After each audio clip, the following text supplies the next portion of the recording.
ASMR book reading video. Excuse me. This time I thought that I would do one of, like a really, really nice role-playing game that, maybe is not like my absolute favorite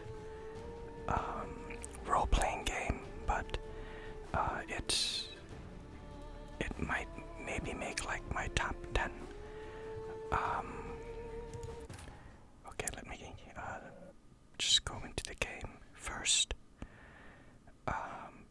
It's a really, really nice and good kind of role-playing game, but it does have some problems. Mainly these are problems that I have with it personally, and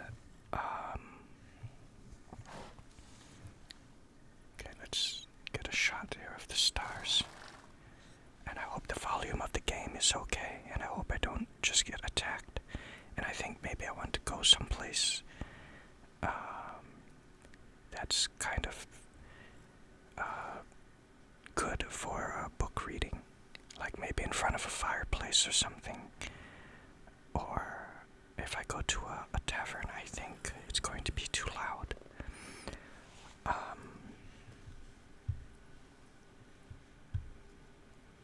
This is actually a really nice looking armor. So it's been a while since I've actually done a Let's Play of The Witcher 3, and I think maybe it's because I've got a little burnt out on it.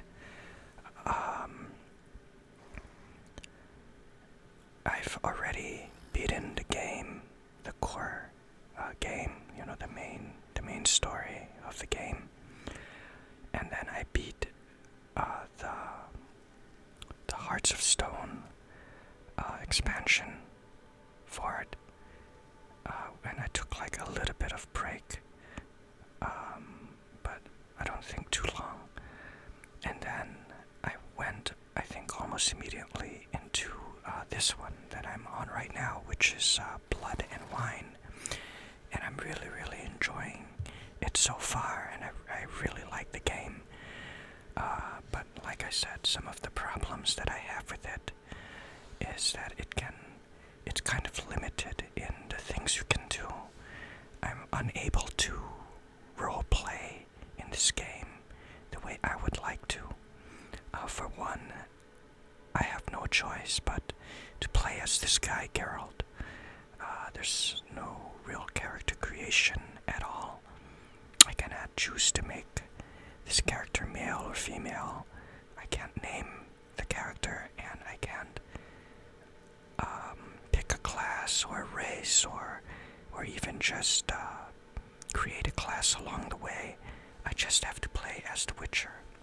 Now that's really not so much of a problem for me if it wasn't really an RPG, but this is a role-playing game, and I rather like the kind of role-playing games where I'm actually able to create my own kind of character.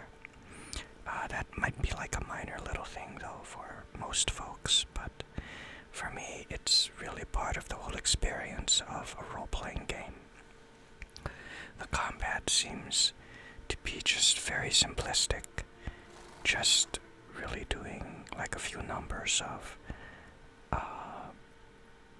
signs, which are kind of like the Witcher spells, and then just swinging my sword around, and doing like a whirlwind attack, or like a heavy attack, or a light attack, but it's just reduced to just like a sword, and like a set of maybe like 5 spells.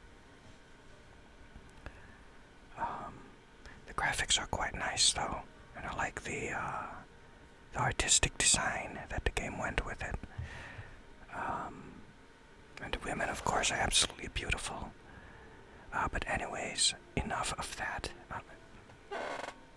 Okay, just had to make sure that this was recording. Okay, and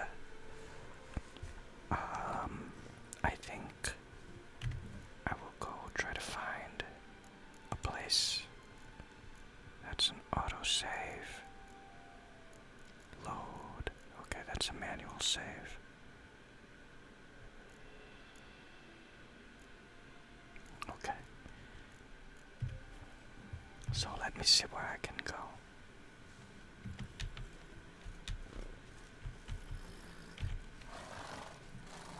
I have to remember. Okay, there's the map.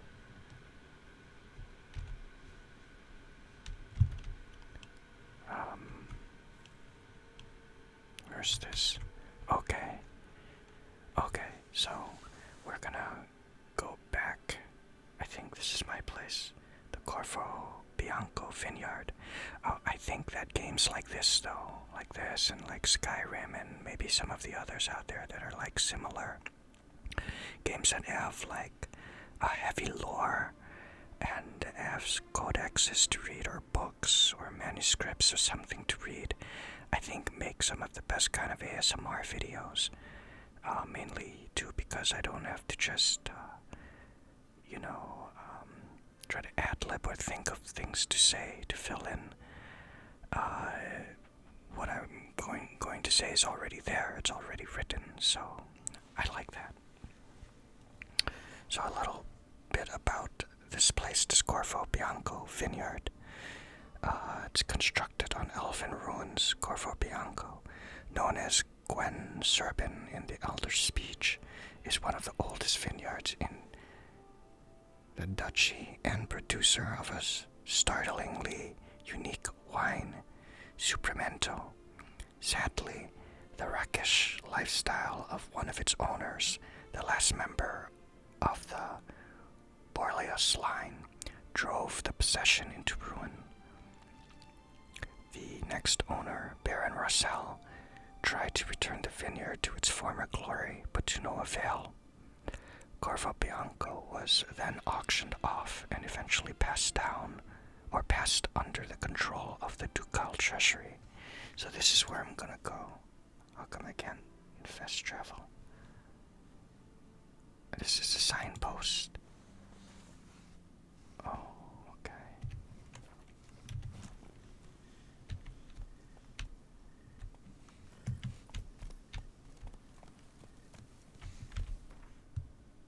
I don't believe it.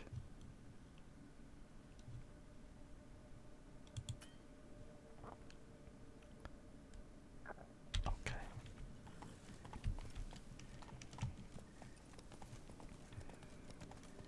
Let's just hope I don't get attacked. That would kind of ruin the whole relaxing atmosphere that I'm trying to build here.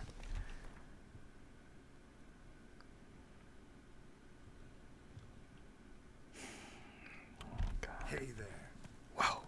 Quiet, Geralt. Don't be so loud.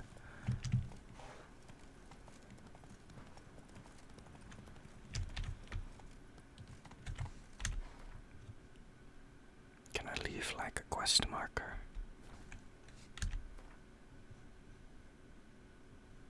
Oh, see, this is a real big problem for me.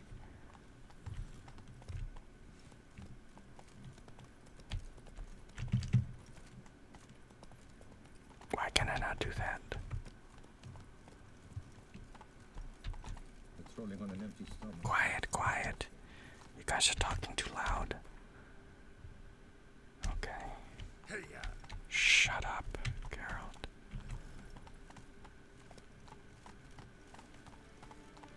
Okay. Oh god, are these guys all gonna talk? I'm really sorry about that. I lowered the main volume, but I don't know. I feel like, no, get back, get off of the horse. Okay. Alright. Fast travel. Okay, I'm gonna go back over here. Of course, I'm not going to save this. And, this place is looking nice. I didn't even buy anything. Maybe another video I can do is just like a tour of this place. A kind of before, after. So this would be like the before I did any work to the place. Something else that would make this game a bit more immersive is more, it might be like a minor thing, but it would go a long way for, those that enjoy this kind of thing, but in addition to this property here as your house, have at least 5, like 4 or 5 houses that you can buy throughout this world of Temeria. I think that would be nice too if they had that, but this is the only house that you could get. So now, let me see. Where's a good place for me to, like that, I forgot I can do that. Yeah. Okay. In front of this brazier is also nice, but to read it. But let me see.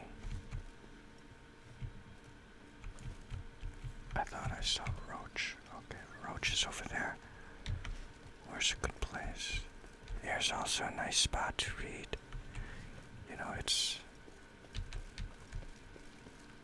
I wonder if there's like a fireplace inside this place. Oh, here we are. Oh god, this guy's gonna talk. But you know what? I have the volume reduced, the main volume reduced to 25. And then I have the voice is reduced also to like around 20 or 30. So maybe it just sounds louder in my ears here in the headphones than it's actually. So, let's see.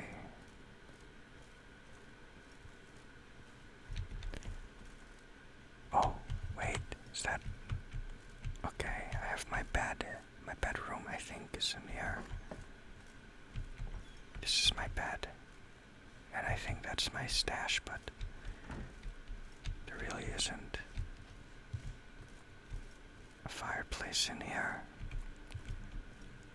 This place is kind of small on the inside, actually, right? Oh my god, oh! Okay, this is like a nice place. Can I sit down on this chair?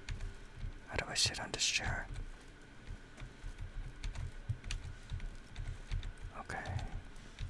Well, I'll just stand in front of this fire. It's nice. I think this is supposed to be maybe the kitchen, but this will serve the purpose. How do I go into my books? I thought there was a fast way to go into my books.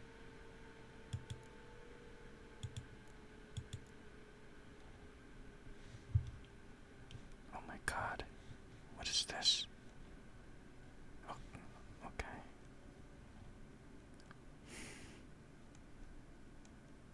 I thought there was a...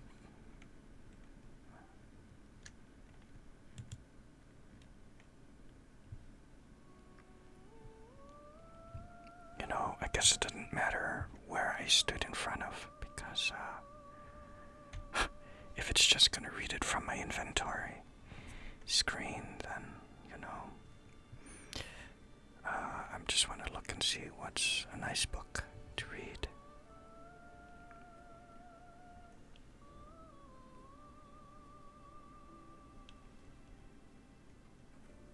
Mystery of Mysteries Other. God, look at all these books. Why did he black out like this? I don't understand.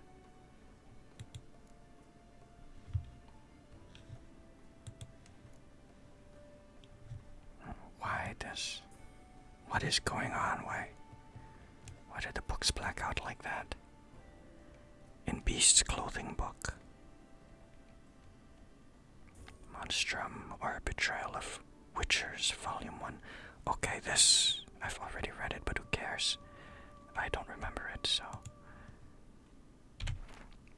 Look at this, I thought there was a way... If I could have this screen out... What happened to this?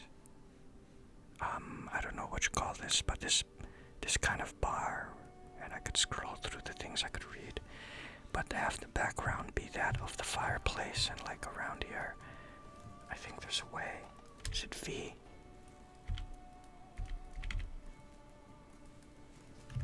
I'm not too sure.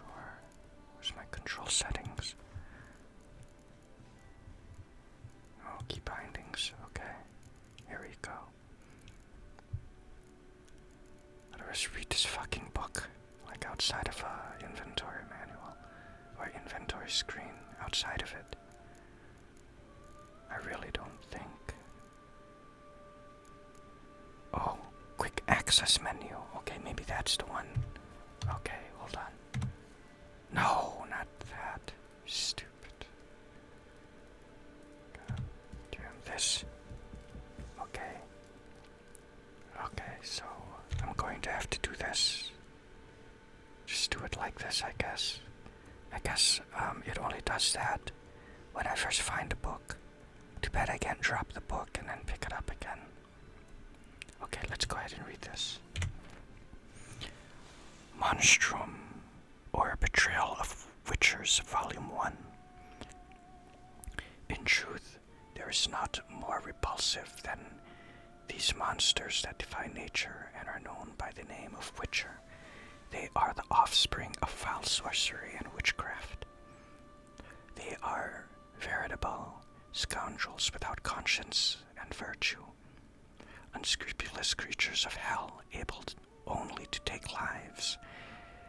They have no place amongst decent and honest folk, and this keep, this Garmorhan, where these villains nest and practice their foul rituals, must be wiped from the earth, all traces of it treated with salt, and saltpeter to complete the deed. What is saltpeter?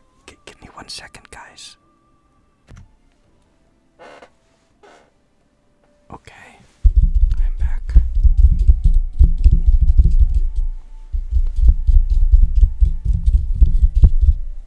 Okay, so what else can I,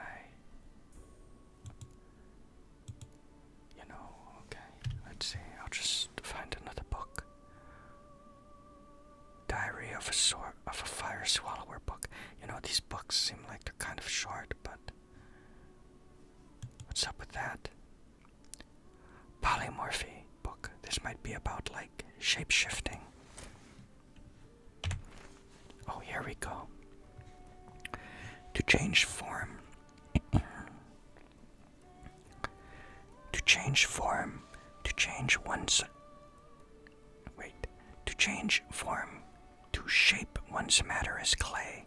This is no novice's trick. No flickering glow light or rat-killing blue bolt.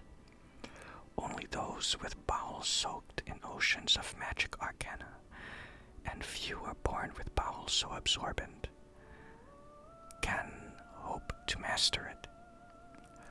There are exceptions, of course. Dragons, as is well known, possess such talent innately. With no need for study, they can, guided by some otherworldly intuition, change between humanoid and reptilian form. As the other races, higher vampires, example is Abruxa, are known to flicker between states, yet given the understandable difficulties of conducting research in this area, we do not know if this transition constitutes an act of polymorphy. The human race is obviously much more accessible to scholars of polymorphy. The years of study have borne fruit in the form of a set of methods and guidelines for the identification, nurture, and development of this talent. The most accomplished result of the careful application of these methods, Philippa Eilhart. Okay, very cool. I want something like more interesting and fun to read. The Horse Whistler. Okay, this could be interesting. All these books I've read, I want to, I want to go to something where I haven't read it. I have a feeling all of it has been read because whenever I get a book, I just kind of go ahead and read it anyways. Rat. Missing wife. Okay. This might be a funny letter. Let's read this. Good people, take pity and hear my plea. My wife, Hannah, she's missing. few days ago when she went into the woods and hasn't yet returned. I'm near out of my wits with worry and will pay any price to the man who brings her back to me, or at least tells me where to look for her. Nealon Hunter from Blackbow. That sucks. Well, these seem like these manuscripts seem like they might be more interesting to read than the books. Yeah, it's too bad. And these books are so... Interrogation report. Letter from Witcher Colgrim of the Viper School. Dandelion's planner. Oh, Dandelion's a funny guy. Maybe he has something funny to say. Okay, I think I remember reading this before. Rosa var atre, like a rose abashed of its crimson hue. Fair Rosa would sink into humor's blue. She shunned her lessons in civility, to swing her dwarf with agility. A charming garden enclosed villa in Gildorf. Molly, though well she knows the touch of silk and lace, she shuns not straw when gripped in lust's embrace. Gildorf, villa next to the morgue. Vespula, though timid in looks, no adventure did skip her. My heart melts when she asks, ever had a Big Dipper? Far corners laundry near the mouth of the Puntar. Marabella, though her cries are divine when behind closed doors, standing on stage, her squawks are drowned by snores. The bits near Pauper Square. Ilehal, a figure most rare, her nature dual. Look deep in her eyes, or be made a fool. Tailor's shop across from the tannery.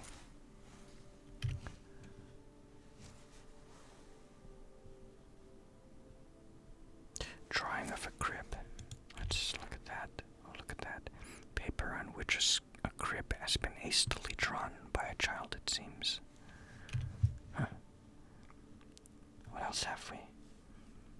Letter from A. It's fun to have a cousin that we just call A. Marabundia, the vampire's last likeness. Okay, this could be interesting. Okay. Thereupon Isabella took Edward's glistening visage in her hand and embraced her icy lips, which were twisted into a cynical grin. Forgive me, my love, she whispered, stifling the sobs heaving her bosom. But my heart doth long with fiercer passion for yon werewolf, whom thou hatest with all thy vampiric thoughtlessness.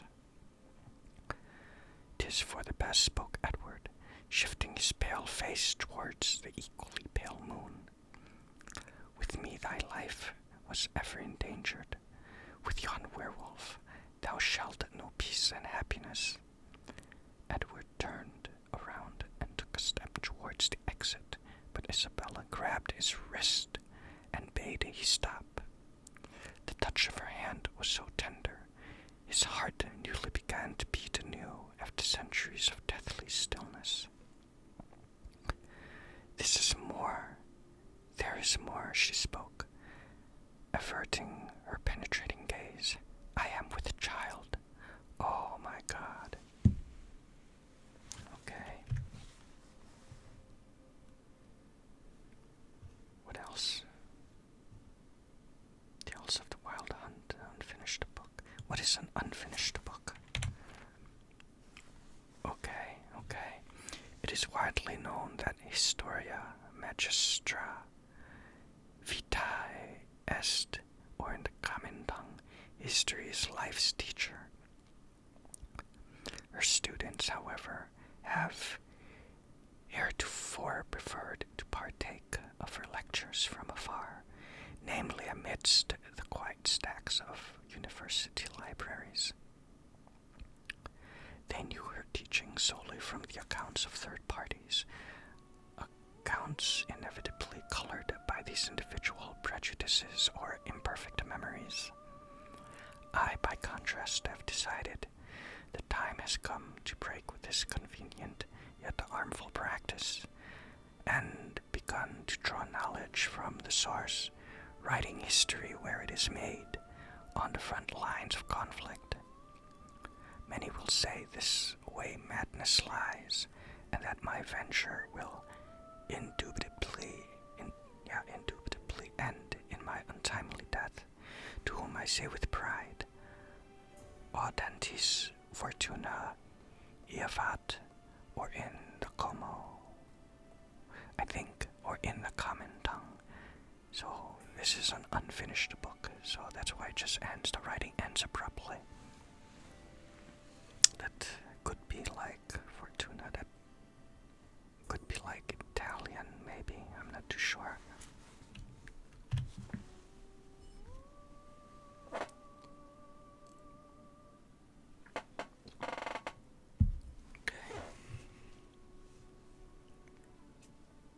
What else is there? Oh, wait. Missing Merchant's Letter. Shrieker. The Beast of Honorton. I remember this. Griffinid Islands. I remember that too. Missing Soldiers. Letter to Gayton. I think I might remember this. Gayton, it's over. Soldiers have taken to school. They killed Axel and Cedric. As for Schrodinger, well, I can't say for sure. Might be alive, might be dead. Bounties have been put on your head and mine. Avoid cities, and the high roads don't attract any attention, Joel. Okay, what is this? Like, I got an award. I can read that. And like a mouse with a head of hard cheese. I'm not sure what that is. I got like an award for something. I don't think I remember any unicorn. Purchasing brief. Purchasing brief. What is that? Oh, okay. I usually just skip these, but I'll just go ahead and read this for this purpose of this ASMR video. Toy inventory. Tin soldiers. 8.26. This must be the price here. Stuffed animals. 125. Baby dolls. 140. Grown up dolls. 85. Who would want like a full grown doll? I wonder what kind of dolls they're talking about, right? Building, they even have those, but building bricks, 75 packs, jigsaws, 150 sets, knight's outfit, 48, full princess costumes, 92, witch capes, 18.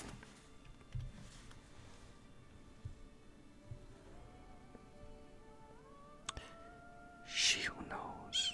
What's this? Oh, here we go. She who knows. Okay.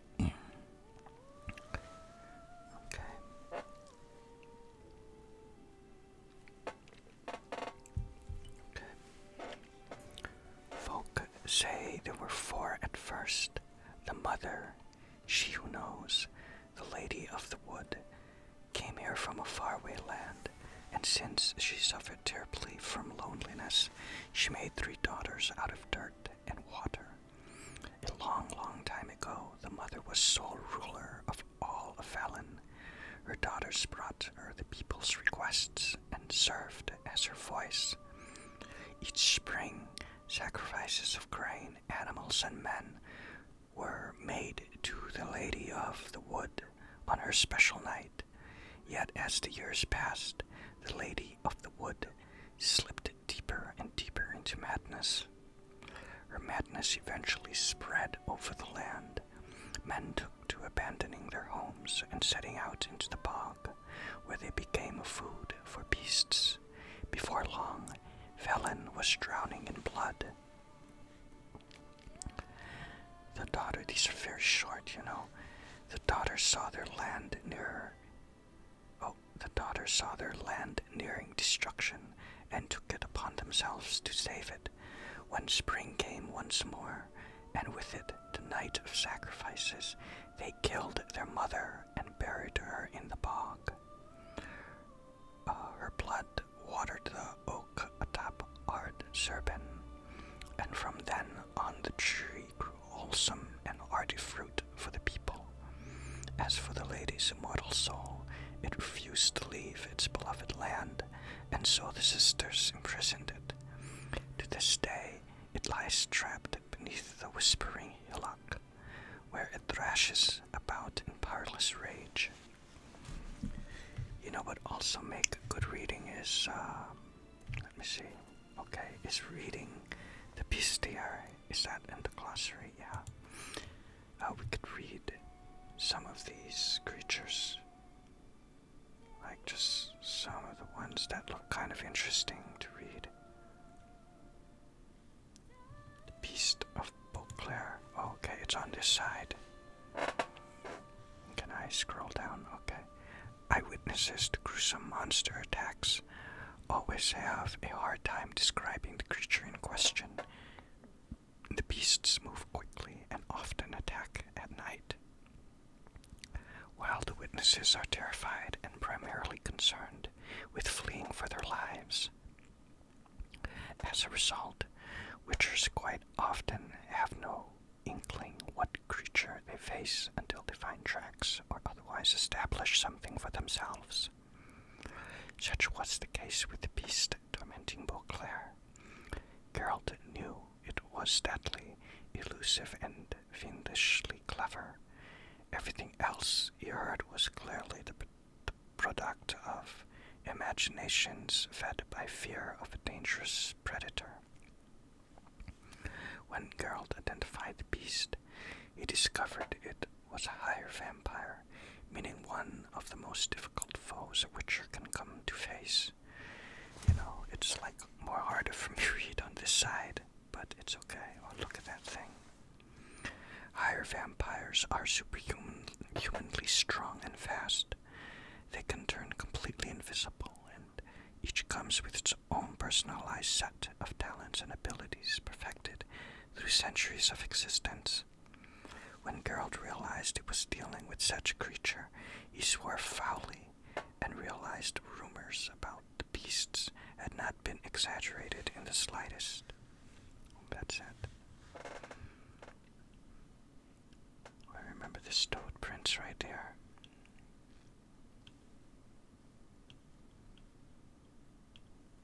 I think maybe like a couple more of these and maybe one more book. Sirens and Succubi. Somewhat similar, I think. Isn't Succubi kind of like part demon and the Sirens are like water-based, but both of them have the intention of luring unwitting men to their doom. So the Sirens out at sea, if you hear beautiful singing, turn the ship around at once. You understand, even if it means sailing straight back into a storm. Araik of Yendarstjal, advice given to his son before his first solo voyage. Like skilled hunters setting out wooden ducks to lure in drakes, Sirens and Lamias lure men near, using their own bodies as decoys. They can transform to resemble beautiful human maidens, though with tails covered in silver scales instead of legs. Once a native sailor gets within arm's reach of these beautiful creatures, their fair faces suddenly turn to fang-filled fish-like maws, and lovely tails promising unknown delights become sharp, death-dealing talons. Yeah, that pretty much describes it. And a succubi. Again, good grief, women I'm spent. Lester of Small Tun to his succubus, a few days before taking a vow of celibacy. Unlike other monsters, succubi, there's some nice tattoos, you know, that could be like a tattoo in ESO. That'd be kind of cool, and have them glow. ESO needs like at least a couple more glowing tattoos that can kind of go with like certain skins, like my opalescent skin. But anyways, back to this. Unlike other monsters, succubi and menads feel no desire to kill, do not crave human blood, and usually do not, in fact, mean any harm at all. They are motivated by one thing, and one thing only, an insatiable lust. They try in vain to slake this by engaging in sexual acts with any other humanoid species they encounter. While it must be admitted that their victims rarely put up much resistance, this does not mean succubi and menads do not present any danger. Their never-ending advances, though pleasurable at first, have pushed more than one man to madness or even death. Wow. That's good enough for that. And then let's maybe see one more book, possibly. And I think maybe we'll end it. Maybe I could read like a couple more books. I'll see. The Elder Blood book. Any relation to the Elder Scroll? Here we go. What exactly is the Elder Blood? According to some, it is a powerful elven curse passed from generation to generation. Those in whose veins the infamous Hen Ichar flows are said to carry death and destruction within them, to sow hatred and disdain in the hearts of men. It was from this contaminated blood that Itheline prophesied an avenger would be born, a destroyer of nations and worlds. Other claims that elder blood is an extremely rare inherited talent, granting control over time and space to a degree unattainable even to elven sages. Sadly, few bearers of this gift have been able to control it in full.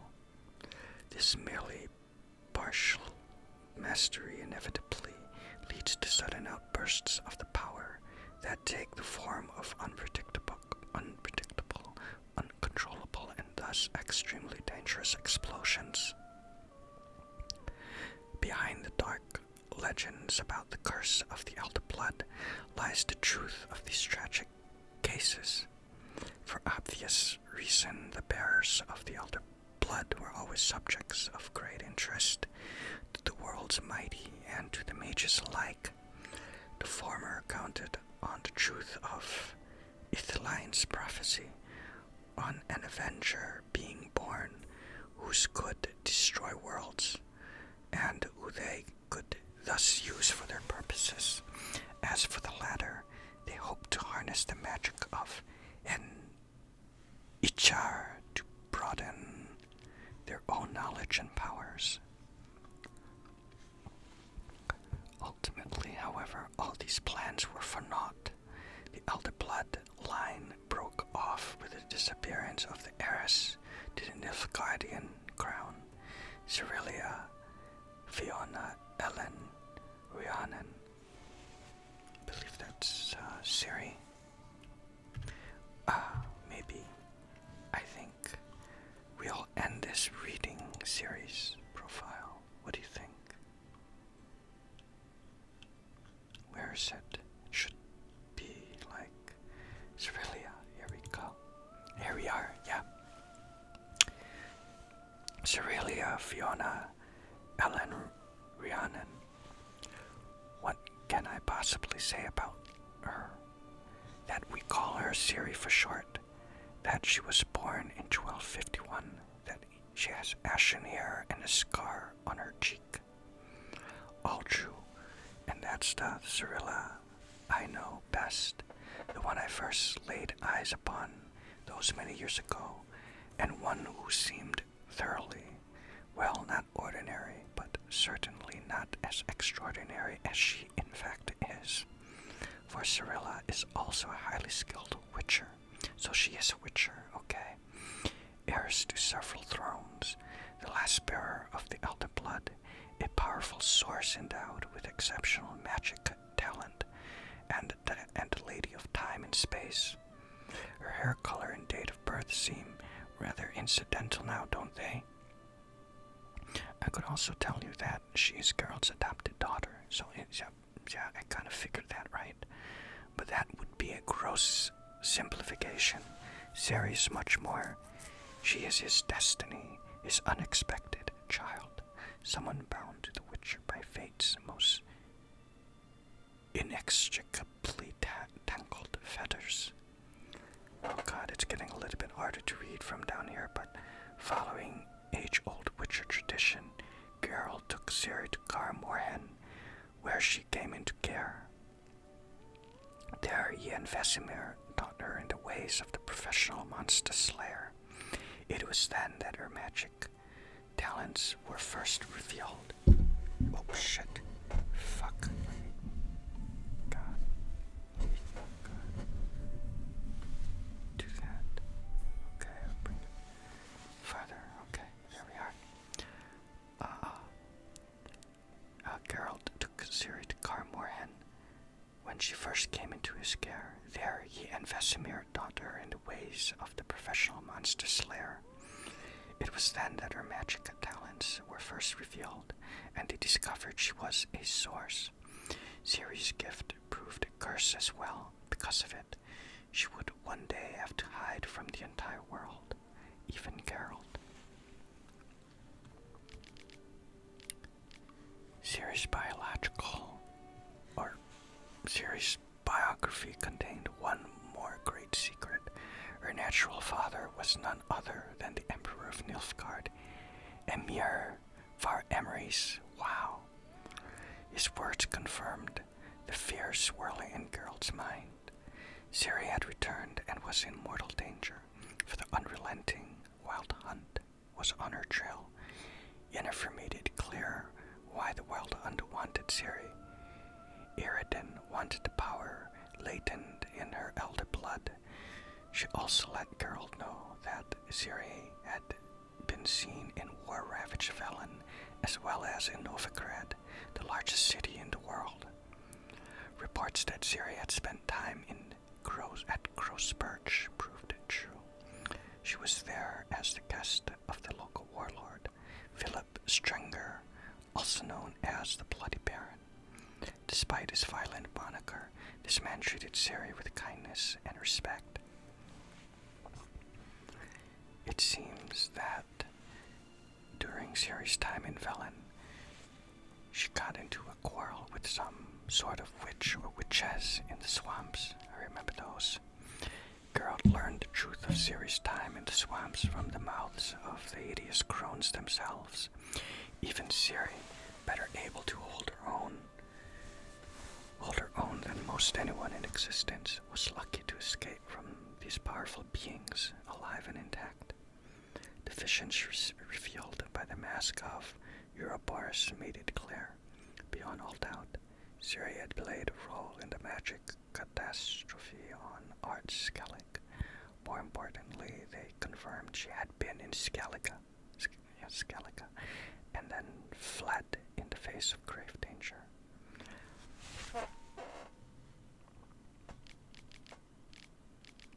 Oh shit, I think, okay. Ultimate, tangible proof of the truth that the Emperor had spoken the truth about Ciri's pursuers came in the form of a corpse, one belonging to a warrior of the Wild Hunt. The riders truly were on Ciri's trail. In hindsight, putting Ciri in touch with Whoreson was not one of my brightest ideas. In my defense, I can only say that her situation was so perilous, even the riskiest plan seemed better than inactivity. I have to get like a chapstick or something, you know.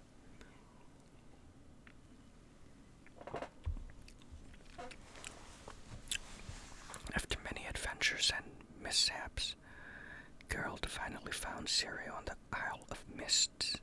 When he crossed the threshold into the room in which she slumbered, the protective shell, Afalaka, had cast upon her snapped under the sheer weight of their combined destinies. Geralt was reunited with his adopted daughter after years of separation and searching. No words can describe the joy he felt in that moment. Avlaka's prediction that the wild hunt would descend on Kaer Morhen as soon as Ciri arrived was proven true. All present spared no effort in defending her. In the end, though, it was she who was defended them through an outburst of unbridled power. The raw strength of her elder blood, she saved the protectors of Kaer Morhen from certain death, though it was Zarrella who convinced Geralt to go with her to exact revenge or vengeance on Imlerith. It was the Witcher who stood against Vesimir's killer in a final duel. Ciri slay some evil that day, however, killing 2 of 3 monstrous sisters who had usurped for themselves rule over Velen. Ciri had not seen her father since she was a young child. Emir was in effect a stranger to her, and one responsible for the deaths of many people she cherished at that. It was thus no surprise that Ciri did not even want to see him. Confronting the lodge, now there is a difficult task, one many a brave soul would move mountains to avoid. Zarrella, however, decided to stand and face the power of sorceresses. From the accounts that reached my ears, I can conclude that she let the mistresses of magic know, in clear terms, that she had a mind of her own and would not be a servile tool in their hands. A visit to Avlaka's secret laboratory revealed the facts that shook Ciri to her core. Though she had long known she was the last of Laura Dorin's line, the only remaining heir to the so-called Elder Blood, only did she realize this line and had been an object of unbroken interest in elven sages and human mages for 2 centuries. Another blow came from the words of the arrogant she-elf. She rackled in her heart like a thorny bramble. Oh God, I thought it was done. Oh, it's just a little more, though anger and hurt threatened to overwhelm her. Ciri did not give in to her emotions. Geralt's words helped her in this, leaving her with no doubt how precious she was to him. Eredin had perished, but the evil king's death only ever heralds the end in fairy tales. In our store, this meant it was time for Ciri to face her destiny. Only she possessed the power to stop the White Frost, to the near mythical force which threatened not just our world, but countless others as well. I think that's it, right? Yeah, that's all. Okay, so that's just a little bit about Ciri. I will end this now. This is about 50 minutes long, close to it, so I hope you all enjoyed, and I hope the music and the sound of the game was not too loud, and I hope this kind of helped for those who have a problem sleeping like I do many times. And I'll be continuing with this game one day, and I'll be continuing with Skyrim as well. Or as Alakar, my brother, and my cousin, we all have a little inside thing, what we call Skyrim. Sakarai Rim, Sakarai Rim, Rim, Sakarai Rim. So I'll be having some more Sakarai Rim Let's Play soon enough. Okay, so that's it. And see you guys on the Let's Plays.